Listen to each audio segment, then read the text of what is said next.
Welcome, my darlings, to a fascinating and terrifying world of darkness, as I guide you through the uncanny valley of the strange and unusual. Follow me. Follow the Monarch through the depths of the abyss. It all started when I was about 8 or 9 years old. Actually, I guess it may have been earlier, but that's around the first memory I have of it.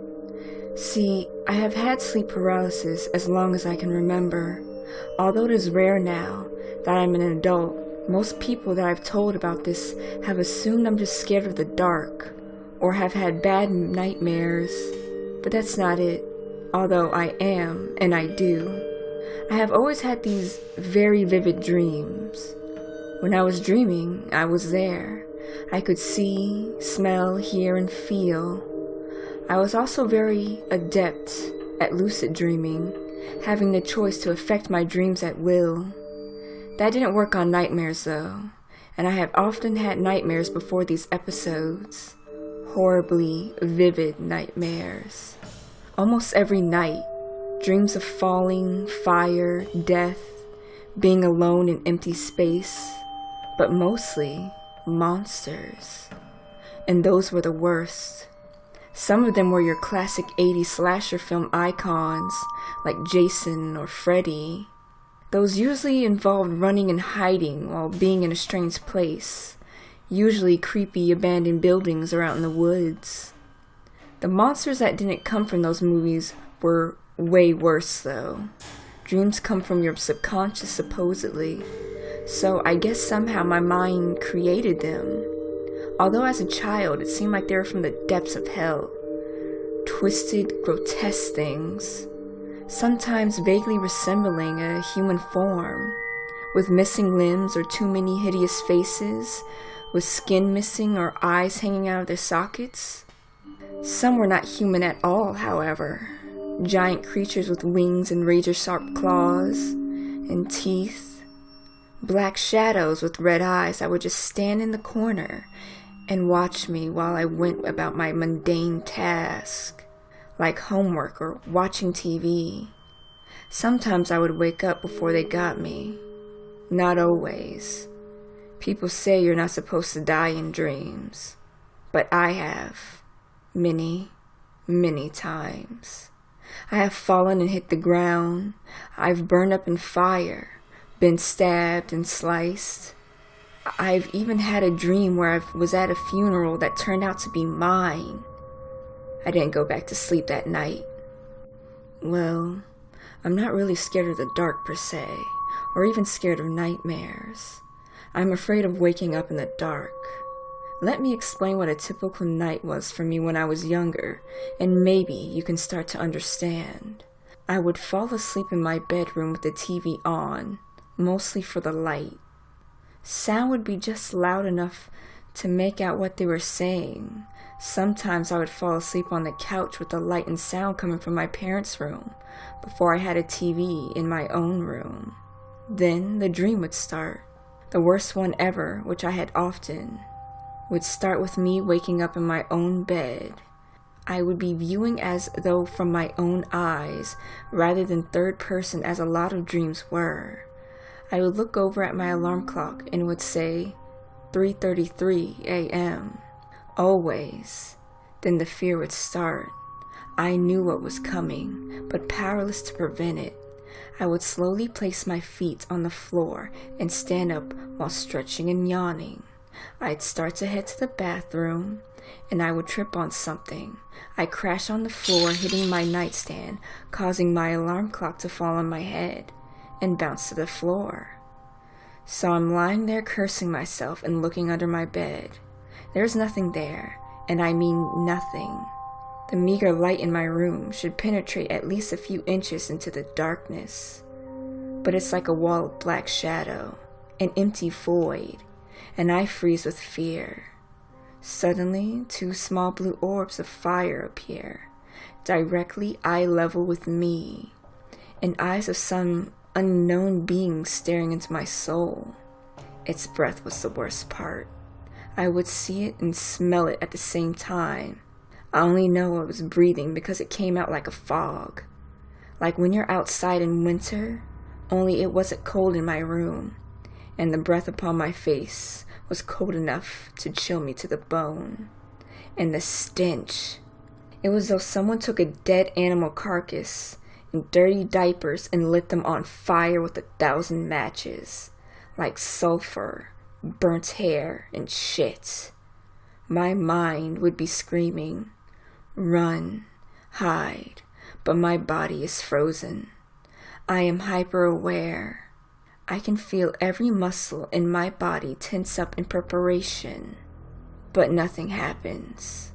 Then it grabs me. I see nothing, no limbs of any sort, but I am being dragged under the bed. Then I'm in total blackness. I can feel its disgusting breath on my neck and hear my heartbeat, but my sense of sight has totally abandoned me. I don't feel arms around me specifically, but I am being held there. It feels like someone has wrapped a blanket made of flesh around me, but it's stronger than I am and holds completely still.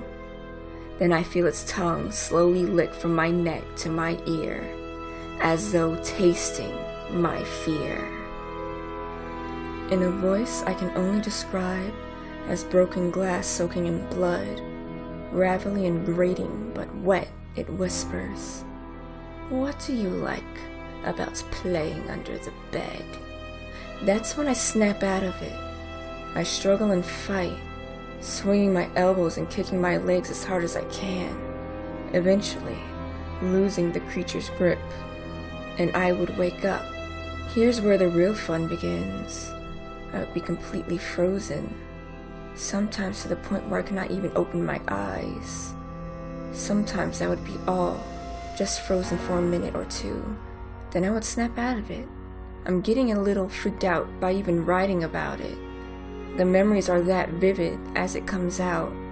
Other times, the nightmares follow me. I remember once I was lying there frozen, trying to force my eyes to close when I heard the same thick, gravelly voice say, "Come back under the bed. The games were just starting." I couldn't turn my head to look toward the sound. Not sure I would have even if I could, but I could feel its cold breath on my ear. I guess I must have screamed, although I don't remember doing so, because my mom ran into the room and turned on the light. I swear I saw a shadow out of the corner of my eye melt onto the floor, heading back under the bed. She checked, assured me there was nothing under the bed. I still don't know what to believe. According to the therapists and counselors I have talked to, I was experiencing visual and auditory hallucinations, common to sleep paralysis. They don't know how real it was, though. When I would wake up in bed, once able to move, I would jump off my bed, making sure to stay well away from the edge, run to my parents' bedroom, and crawl into bed with them. Sadly, until I was about 14. Oftentimes, though, I would not wake up in my bed as I had fallen asleep. Sometimes after that specific dream, I would wake up on the floor next to my bed, which was the worst, especially if the paralysis kicked in, which was often. I woken up on the couch, on the floor in my parents' room, on the kitchen floor, in the empty bathtub, even once on the porch. On these occasions, I would sometimes find scratches and cuts on my body. Often small, although once I had a 6-inch gash across my ribcage. I still had the scar. The therapist said this was due to sleepwalking and running into things. My grandmother had a very different view of things. I loved my grandma. She definitely wasn't your regular sweet old lady.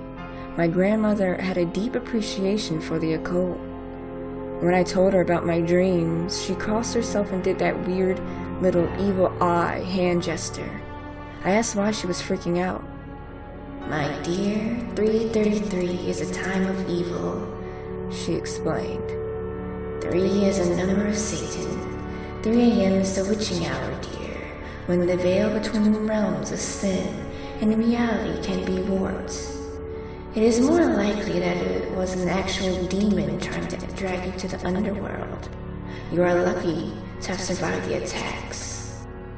She also told me that I wasn't sleepwalking as the therapist suggested, but actually in another, I guess you'd say, alternate plane or dimension, or even the underworld. We always thought she was a little crazy. Now I'm not so sure. I wish she was still alive to help my family.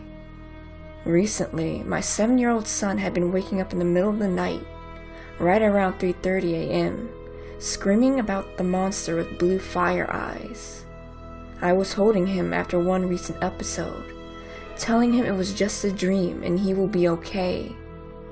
He kept repeating the word no.